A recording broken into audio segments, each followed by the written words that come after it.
혹시 이 기사 보신 적 있나요? 저희 고령화 시대로 접어든 거는 다들 아실 거예요. 근데 저희 미용업이 최대 난제가 한 10년 뒤부터 벌어지거든요. 이제 저희 실제 미용사들 그리고 미용의 모든 상품들은 20, 30대를 겨냥해서 만들어 놨습니다. 왜냐면 그때는 20, 30대가 많았거든요. 어쩔 수 없이 계속 늘어나는 추세라 모든 업을 다 그쪽으로 맞춰놨어요. 근데 지금은 그 20, 30대가 없어집니다. 대표님, 인원 구하기 쉽지 않으시죠? 네, 저도 같은 마음으로 정말 생각보다 인원을 구하는 게 쉽지 않거든요. 왜냐면 인구가 줄어든 것도 맞는 것 같고 뭐 하려고 하는 사람도 좀 줄어든 것도 맞는 것 같은데 정말 많이 줄었습니다. 사람 구하기가 쉽지 않아요. 근데 사람 구하기가 어렵다는 건요, 저희 대표 상품, 우리가 타겟팅 잡은 그 상품에도 안 맞다는 거예요. 저희가 고300이라는 단어 혹시 들어보셨나요?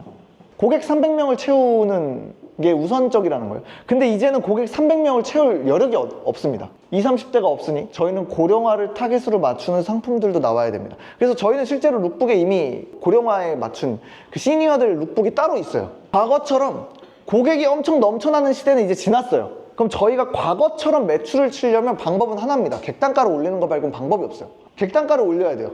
왜냐면 결론적 저희가 뭐 디자이너 한 명당 2,000을 친다고 생각을 했을 때 2,000을 평생 칠 수 있으면은 먹고 사는데 지장 없거든요. 그러면 이 2,000을 칠 수 있는 방법들을 찾아내야 돼요. 그래서 저는 이 객단가 증가가 엄청나게 중요하다고 얘기를 합니다. 헤어 컨설팅을 하려는 이유가 뭐예요, 다들?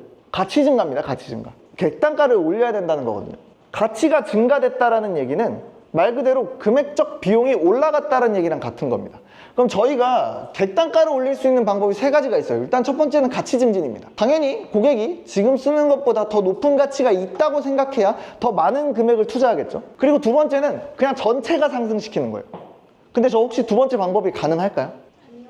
이거는 저는 절대 불가능하다고 생각을 합니다. 저희 건물에 미용실이 16개가 있거든요. 정말 신박한 정도입니다. 미용업 전체 가격 상승은요, 모두가 모여서 할 수 있거나 협회가 뭘 하지 않는 이상 절대로 불가능하고요. 그리고 가격 상승을 해도요, 결론적 누군가는 살아남기 위해서 그 할인율을 적용을 합니다. 그럼 살아남아야 될 거 아니에요. 그래서 이 번째 방법은 절대 불가능합니다. 그리고 세 번째 방법은 그냥 간단해요. 시술 많이 하는 겁니다. 커트를 안 하는 거예요. 그 더 뭔가 그냥 우리의 상상으로, 행복한 상상으로 했을 때 하루에 예약이 8개가 잡혔어요. 근데 그 8개가 다 펌이네요. 그리고 그거를 주 5일째를 기준으로 매일 한다고 생각을 해볼게요. 뭐 더 높은 값어치를 얻으려면 더 많이 해야겠지만 결론적 그렇게만 쌓여준다고 하면 생각보다 엄청나게 많은 매출과, 그러면 8명이 전체 펌이라고 생각했을 때 뭐 정말 싸게 잡아서 뭐 10만 원이라고 잡읍시다. 그럼 80만 원이거든요. 5일째면 20이잖아요. 그래도 1600입니다. 그러면 1600 정도면 뭐 월급 계산해보면은 먹고 사는데 지장 없고 아마 친구들 사이에서 그래도 돈 못 벌진 않아 정도까지는 될 정도일 거예요. 그래서 우리는 시술을 많이 하는 방법이 현실적으로 가장 올바른 방법입니다. 가능한 방법이에요. 가치 증진이라는 얘기 있잖아요. 이 가치 증진이 굉장히 무서운 얘기인데, 가치는 누가 측정하죠? 네, 고객이 측정합니다. 그럼 고객이 인정하기까지 시간이 얼마나 걸릴까요? 아무도 몰라요. 그래서 저희가 가치 증진해서 단가를 올리는 방향성은요, 고객 300명 채워놓고 시작해야 됩니다. 지금도 300명 채우는 디자이너는 있습니다. 300명을 채워야 되는 거는 당연시 해야 되는 겁니다. 지금은 채우기 어렵겠지만 그래도 채울 때까지는 가격 증가는 쉽지 않아요. 특히 요즘 같은 시대에는요. 그러면 저희가 가장 현실적으로 할 수 있는 건 지금 현재에서 내가 커트만 할 게 아니라 시술로 넘어가는 거예요. 고객이 시술을 할 때가 언제인지 생각해 봐야 되는 거예요. 그러면 고객이 시술을 할 때는 언제인가라고 생각했을 때 내가 필요성을 인지할 때거든요. 아, 내가 지금 이 상태에서 내가 시술을 해야 되는구나 라는 인지성이 필요하단 말이에요. 언제 인지를 할까요? 손질이 불편할 때.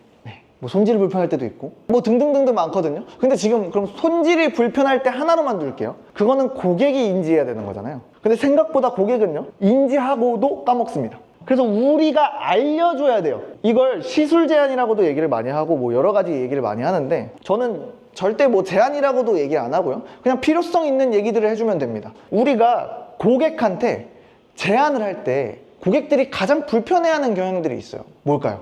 불필요하다 느끼거나 아니면 나는 생각 그렇게까지 없었는데 라는 얘기거든요. 그럼 저희가 제안하는 루틴을 보잖아요. 그러면 고객님 여기 펌이 좀 풀려서 펌을 좀 하셔야 될 것 같은데, 고객님 여기 뿌리가 많이 나와서 뿌리를 하셔야 될 것 같은데요. 뭐 아니면 옆에가 너무 뜨셔서 다운펌을 해야 될 것 같은데요. 뭐 이러한 것들을 하거든요. 근데 그러한 것들은 고객들한테 실제로 필요성을 느끼게 하지 않습니다. 저가샵이 아닌 경우의 기준점으로 봤을 때 시술 비용이 한 10만 원대 가까이 될 거 아니에요? 그럼 10만 원대 시술 비용으로 생각을 했을 때 고객이 이 10만 원대 가격을 소비할 정도에 온다는 건요, 이 고객은 소비력이 있다는 거거든요. 그럼 소비력이 있는 사람들은요, 나한테 필요해야 해요. 근데 지금 말한 우리 모두의 이유는요, 누구나 그냥 하는 얘기입니다. 그럼 나한테 필요한 얘기는 뭘 해야 되냐면요, 뿌리 염색을 할 거예요. 그럼 예를 들어서 이런 겁니다. 뿌리 염색을 하는데 고객님 지금 뿌리가 어둡고 밑에가 밝아서 뿌리 볼륨이 더 죽어 보여서 고객님 얼굴형이 안 맞아요가 차라리 낫습니다. 왜냐면 그럼 내 얼굴형이 안 맞아서 지금 내가 뿌리 염색을 해야 되는구나 라는 생각을 해보잖아요. 우리 다운펌을 또 예시를 들어볼게요. 고객님 얼굴형이 옆에가 뜨게 되면 더 넓어 보일 수 있어서 다운펌으로 죽여주는 게 낫습니다. 고객님 옆머리가 떠가지고 다운펌을 하는 거가 낫습니다. 뭐가 더 나을까요? 같은 얘기거든요. 같은 얘기인데 우리는 저 사람한테 맞췄는가 안 맞췄는가를 보는 거예요. 이게 엄청나게 중요한 얘기입니다. 왜냐면 고객은 자기가 필요하다고 느껴야지만 하거든요.